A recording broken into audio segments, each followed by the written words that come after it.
தஞ்சாவூரில் முதலமைச்சர் மு.க.ஸ்டாலின் பல்வேறு வழித்தடங்களுக்கு செல்லும் வகையில் மினி பேருந்து திட்டத்தை கொடியசைத்து தொடங்கி வைத்தார். அந்த காட்சிகளை பார்த்து வருகிறோம். விவரங்களோடு இணைந்திருக்கிறார் எமது செய்தியாளர் பாரிகார்த்திக். விவரங்களை வழங்கலாம்.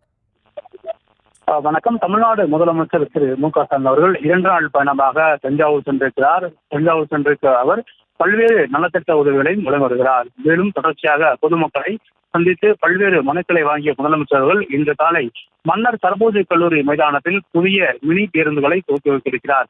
பொதுவாக தமிழக தஞ்சை மக்களுடைய கோரிக்கையை ஏற்று அதிக அளவு போக்குவரத்து வசதி தேவைப்படும் என்று அந்த அடிப்படையில் தான் தற்போது 100 மினி பேருந்துகளை முதலமைச்சர்கள் கொடியசைத்து துவங்கி வைக்கிறார். மேலும் இந்த 100 மினி பேருந்துகளும் தஞ்சை மாவட்டத்திற்கு உட்பட்ட பல்வேறு கிராம பகுதிகளுக்கு பயன்பெறும் வகையில் அமைக்கப்பட்டிருக்கிறது.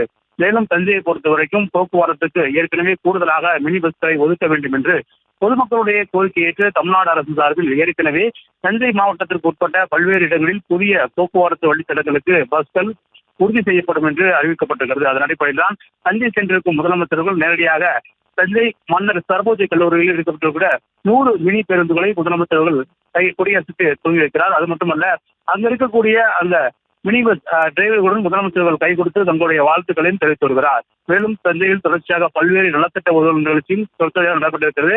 அது மட்டுமல்ல, புதிய திட்டங்களுக்கு அடிக்கல் நாட்டுவதும் அதே போல ஏற்கனவே முடிக்கப்பட்ட பல்வேறு திட்டங்களுக்கும் துவக்க வைக்கப்பட்ட நிகழ்ச்சியும் நடைபெற இருக்கிறது. அதன் அடிப்படையில் தான் தற்போது புதிய வழித்தடங்களுக்கான மினி பஸ்கள் கிட்டத்தட்ட 100 பேருந்துகளை முதலமைச்சர் அவர்கள் கொடியசைத்து திறந்து வைத்துக் கொண்டிருக்கிறார்.